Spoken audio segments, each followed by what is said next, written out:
to shim or not to shim, that is the question. So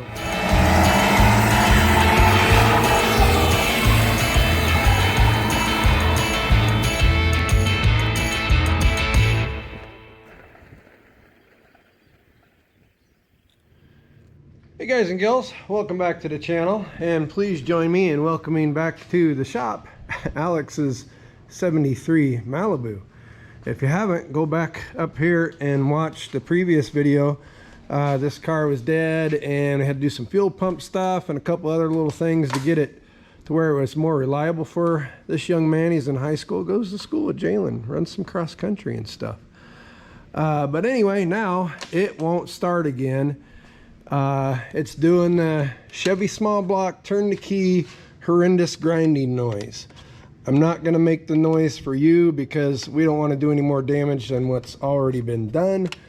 But for those of you who may be in a similar situation, so there's a really tiny gear on the starter that engages a really big gear on the back of the small block Chevy. It's called a ring gear. And so your starter gear engages the ring gear and turns a lot faster than the ring gear and blah, blah, blah, blah, blah. So what'll happen usually is when the teeth start to go down, the hope is that when the teeth wear out on the starter gear, they only wear out on the starter gear. A lot of times though, what'll happen is you'll have a glitch between the starter gear and the ring gear, and it'll start chewing up a spot on the ring gear as well. So the first thing I did was I was able to get kind of a wrench on the power steering pump, and I got the engine to rotate about a quarter of a turn, tried to key again, exact same noise. Usually if it is a ring gear issue, they'll only wear in one spot at a time, and then if you move the ring gear one way or the other, then the starter gear will engage better teeth and it'll crank the engine. This did not do that. It made the exact same noise. So that's an indication that we at least have to start with the starter. And that's what we're gonna do. And hopefully we don't find an ugly ring gear when we pop that starter out. First things first, this has got to get taken off. What do I do with my wrench? Here we go. And of course we have a black cable connected to the positive side of our battery. And a red cable connected to the ground. So that's why you should always look on your battery and figure out what side you're dealing with. But that's fine. We're disconnected. Now it's time to go underneath. Okay, we right away found a bit of a surprise here. Take. Oh, sorry.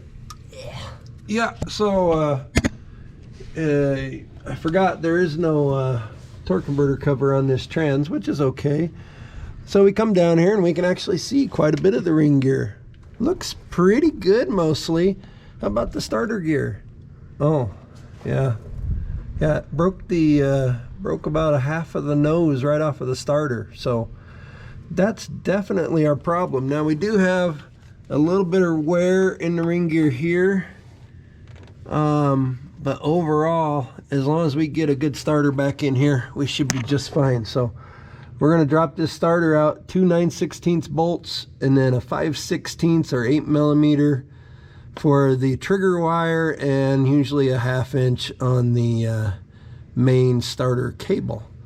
So we're gonna do that now, and yeah, hopefully they'll take that as a core. So yes, out of the car we have starter. Looks like it's got some grass in it. Yeah, catastrophic nose cone failure. And we're gonna run a parts store now, try and get one. Got quite a bit of grass in it. Yeah. So the Irish parts store about 15 miles away says they have one, so that's what we're gonna do. and we'll see if we can't get this back on the road same afternoon. Okay, we're back under Alex's Malibu. 73 Malibu with a 350 in it. I got the new starter bolted in.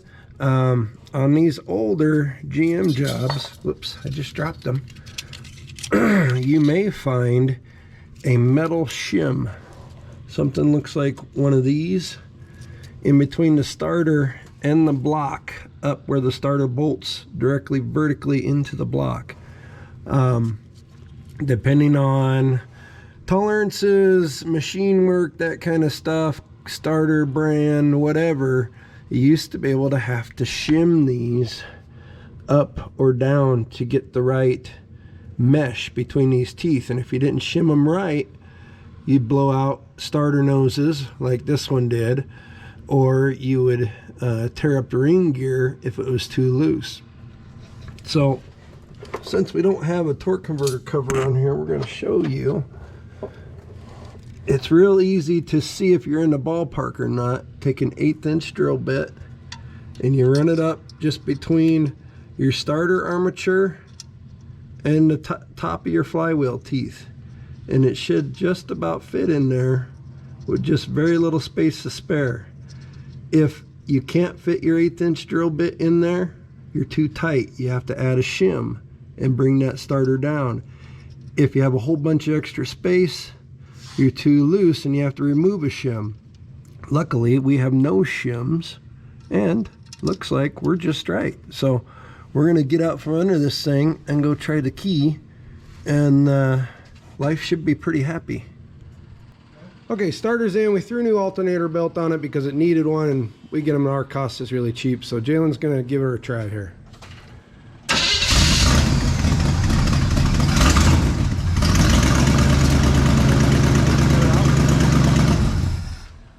Now start it again. Sounds good. We're not gonna mess with that at all. You don't want any grinding, any really loud metal on metal contact, and you don't want it to stay engaged. If it tries to stay engaged at all, then you're way too tight. So I think we're in good shape. We're gonna get this off the jack stands and let Alex know his car is up and running again. All right, so normally we wouldn't do like a starter video, but this one, you know, once we tore into it and saw the whole nose broken off, that was pretty cool to show you. And then, you know, on these older small blocks, to shim or not to shim, that is the question. So the 73 Malibu is back on the road for Alex. He's ecstatic. He's gonna come pick it up, and we're on to the next thing. In fact, we just had a GMC Yukon show up from a good customer of ours, and it needs brakes. So got a lot more coming where this came from. Thanks for watching. Thanks for liking, subscribing, clicking the bell, all that good stuff. We'll catch you on the next one.